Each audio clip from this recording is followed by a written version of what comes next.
And welcome back, guys. This is going to be part 2 of the ZvZ series with Satu. So game 1 we did go over... Bam! Camera's up now. We did go over... what would you say that style was? So we went over a game with Xenix Life? Yep. Yeah? What? Sorry, you just go straight into it, Yeah, basically the main ideas in it are that we are early on, we're not looking at being aggressive, we're looking at being defensive and reactive. Like Zergar in ZVT or ZVP even, but ZVP is a bit more timing oriented, so that's different. But that will allow us to have a pretty solid mid game, and at least be even with them. Yeah. And that's what we're pretty much aiming for. And then just take all our gases at 40 supply, time out layer off of that, getting it as soon as possible, get our Spire as soon as possible. And then when we get our mutas out, we just see what he's going for. But at the same time, we also want to get our third sooner than his. And a lot of people ask me, well, what's the safe time to take your third? And the answer is just usually when it's safe to. But in ZvZ, you really just want to get all your drones up first, and then take your third when you can be making Zerglings at the same time, which will allow you to defend your third, which is what we saw in that last game.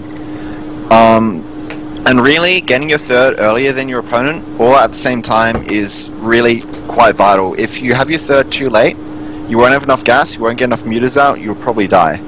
So, bases are really important in ZvZ, and and those are really basically all the important ideas in that last game. It's nothing about really having your army in super good positions. It's mostly macro ideas from that last game. And in this game, there won't be as much amazing stuff with Banelings and Zerglings early on, but it'll just mainly be macro ideas yet again. But instead, we're going against Roach Hydra this game. Awesome, sounds awesome. So we'll go straight into the game. I've got it loaded up. Are you ready to go?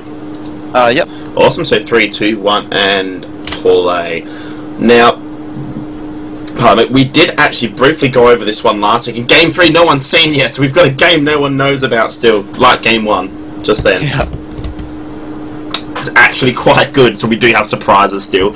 And still no crashes. It's awesome. It's awesome not having that crash and go blah at me. It was a nightmare the last 2 weeks, man. That was horrible. But yeah, all smooth sailing so far.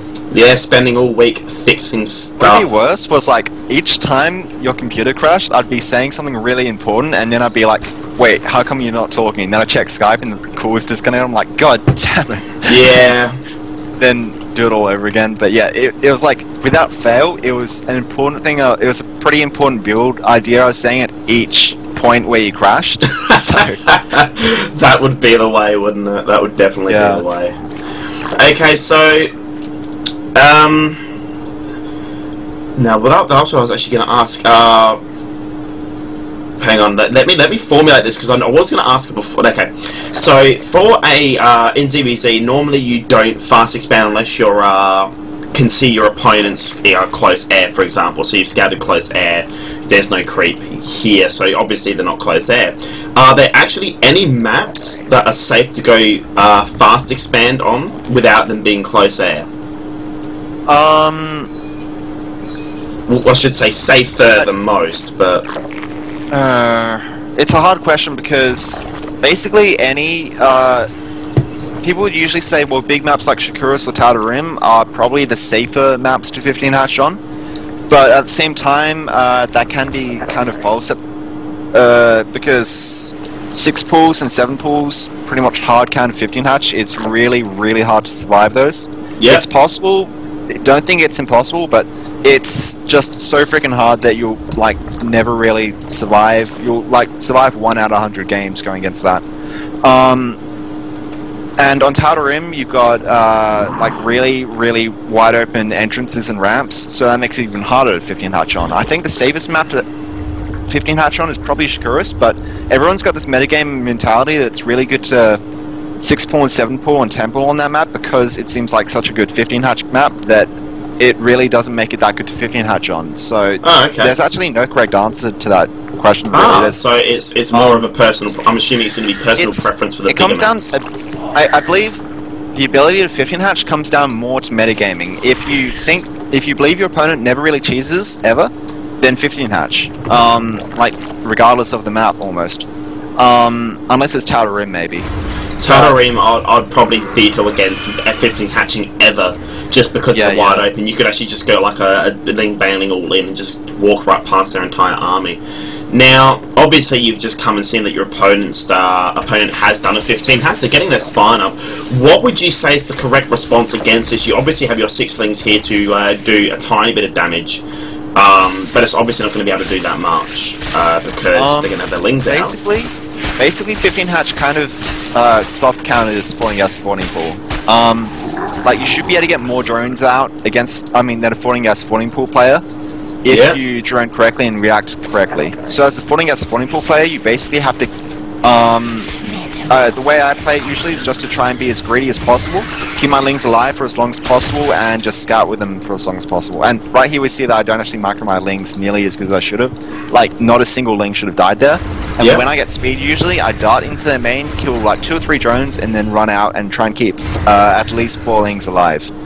And the really vital idea there is not to do as much damage with your lings as possible, but to keep as many alive as possible while just doing any free damage. So obviously you're going to transform them into banelings then, so you don't have to rebuild more zerglings and therefore lose more drones. You can actually just have more drones for your opponent, which nearly is the case here. It's actually 20 to 22. But it is really even. But and yeah, I do make these into banes, but you can also use these lings just for continual scouting if you see they're not making that many lings. But in this case, I see that he did make quite a few lings early on, so he does have potential to counterattack me if he's getting speed early, but he kind of delays his speed in order to get more defense early to stop this ling bane pressure that could be coming at him. So the option to counterattack isn't really open for him right now. But at the same time, I didn't really know that, so I have to be as safe as possible and make banes in my base. Oh, of course, of course. So, now both of you are droning up a ridiculous amount. He's actually just built 7 drones, so, yeah, he's completely safe at the moment, so why not? Yeah.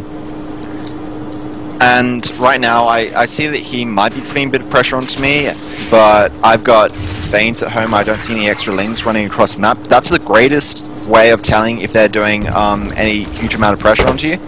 If you see lings coming across the map, but you don't see any extra lings coming when they're getting close to your base, it's likely that they just made those lings and they're pressuring with you, and they might have made it just for defense. If they're going to almost try to kill you, then you'll see more lings streaming across, so the overlord right at the front of their base is really important. It's pretty easy to underestimate how important that is. Yeah, so as stated, you should always have one at the front. Normally I also have one at the side. So one at their, for example, this map I'll have one at their ramp with the rocks, so I can see if they're taking that one or going forwards or doing whatever, and then at least when I go lair I can create an overseer and just send it straight through. What do you think of the overseer scout in ZvZ? Do you find it's an essential thing to have, or...? It usually is essential, but not always. If you haven't seen any roaches, and you've just seen mass ling and a few banelings, then you can almost just automatically assume they're going meters. Yeah. And this game I haven't seen any roaches. Actually, at the same time though, if you don't see any roaches early on and they're delaying them like this guy is, then you don't really need to do any reactions to stop the roaches anyway. If you see roaches early, then you have to put up quite a few spines just to be safe against roach all-ins, if you're going meters, that is. And that isn't actually a huge investment usually, depending on how many roaches they make. Yep. And, but yeah, you pretty much have to do something like that to be safe against roach all-ins, but since he's delaying his roaches so much, I don't really need to react to stuff like that, so I don't really need to scout with an overseer that badly. But at the same time, I think I delayed it a slight bit, but yeah, I delayed my overseer scout a slight bit, but it's still important to see what tech route he's really going and just confirm it. Yeah. Now, you did just go through his base and you just see, now, actually I'll bring it back for everyone, you actually see like a 500,000 drones at his main, you see 500,000 drones at his expansion. does that say anything to you, or does that just he's over droning? Basically he's just over droning. He doesn't have a lot of units. He won't be attacking anytime soon, so I don't need that many extra spines. Funnily enough, I'm making spines right now anyway to be safe because I know he's going roaches. But yeah, yeah, and so a pretty important thing in this game is just I take down my rocks with 8 lings, and I have another 8 lings taking down his rocks. He didn't have an overseer in place, I believe, so he can really do heaps about it. And so that means I get to scout the timing of his third and compare it to the timing of my third. I see that my third's earlier, so I have those gases up earlier, so I should have a fair amount of meters. Throughout this entire game, I'm about 10 drones down, but you'll see that it doesn't matter because the reason why I'm 10 drones down the entire game is... I just said entire game twice for some reason. Is because I'm investing so much into gas to make my meter count decent. So I mean, normally I should be behind. It's a pretty big assumption in ZvZ that the person with the more drones wins, and usually that is true. But in this position, what would more drones really accomplish for me? I'd have more Zerlings. And obviously Zerlings can't really do anything. He does have banelings to be defensive, so they're just going to be sitting there being a waste. And obviously because he's only just gotten that third up, he hasn't had the spores up. He does have Hydralisk though, so you see that he's going for a Roach Hydra composition. What does this cause you to do? Like, what would be your standard response against that? Make banelings and get speed for the banelings, and basically you just want to get a ton of banelings and just crush through his Hydras. I see right now that he has actually made quite a few Hydras quite quickly, and I think the correct way to play ZvZ when you're going Roach Hydra is not commit to Hydras too much early on, and you'll see why in a bit. But basically, if you go for a lot of Roaches early on, ensure that they can't really counter with Ling run-bys, and maybe get 4 to 6 Queens with spores, then you'll be safe against the early muta threat. And then you add Hydras later on. That's the safest way to do it in my opinion. Maybe even get Infestors while you're doing that, and you can just go Roach Queen Infestor. Yeah. But Roach Hydra allows you to push out on the map faster and threaten the opponent faster. But yeah, right now we can see that I've realized that he's committing to Hydras quite a lot quite early on, so I probably should have checked it again with my mutas just to be sure. Well, I kind of am right now. You sort of did another poke, forcing his army forward, so you do see what he has. And obviously... So basically, I'm making mass Bane at the doorway to his third, and I'm just going to basically force him to run around with his Hydras and basically make him follow my mutas everywhere. And eventually he'll just keep on following my mutas and just blindly walk into my banelings. That's the idea that I'm going for. It's going for it. It's a trap! Pretty much. There we go. So your banelings are going to come in. Hydra's going to die. Yeah. There's not much you can really do against that. Spare banelings go kill drones. That puts you actually even. Well, I'm on 4 base though. Yeah, drone count. I mean drone count. I should have said drone count.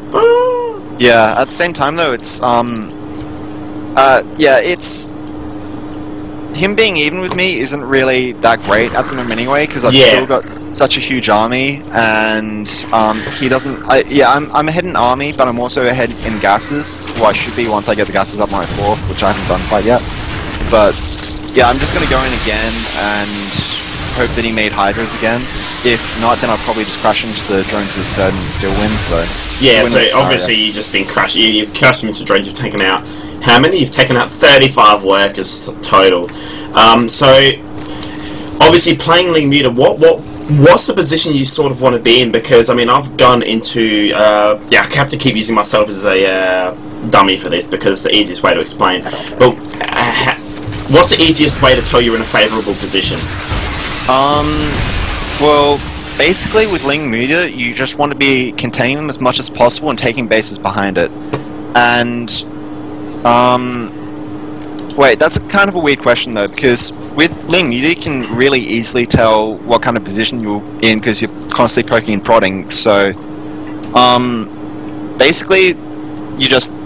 I don't really know how to answer that. Yeah, it's to me it's something that I come up with in a whole lot of games. Is how do I tell whether I need to go into a mode where I have to be risky and getting to come back into the game, or I'm ahead and I can actually just play safe and macro ahead, or am I so far ahead I can just go in for the kill? Oh, okay. I suppose that's a better way to rephrase the question.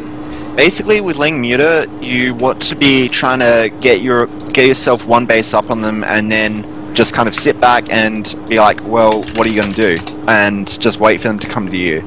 In this case, I saw that I had an opportunity, so I just abused it, basically. But usually you want to be sitting back really casually against Roach Hydra and expanding while prodding with your mutas constantly. If they get infestors, you want to stop prodding as much, obviously, or else all your mutas die and you lose. But you can also do things like just getting a lot of banning. You basically should be getting majority of bannings when they're just starting to push out, because Roach Hydra is not the fastest competition, so you can just get all your bannings reactively most of the time. And if they take too long, you just get your infestors. You get your infestor tech up, get your infestors, and go ultras or broodlords off that, and then you have way better tech. You have more bases, and you auto win. So okay. Yes, that actually does answer my question. So yeah, I wasn't too sure what I was. Yeah, I'm not very good at phrasing questions sometimes. Sometimes it's a bit like, he's like, what the hell is he going on about? And that is, I'm not ignoring you, man. I'm actually, if you can see the light, I'm actually sending the link to you right now. It's right there. Okay, guys, so yeah, thanks for that. We're going to go into Game 3 shortly. We're going to take another quick break, and then we'll be back for that. So, once again, thank you, Satu, for being patient with us and coming back for the third time. This will be the first time we made it to Part 3. Yeah. Pretty good. Pretty good. It's amazing, man. We'll be back very soon.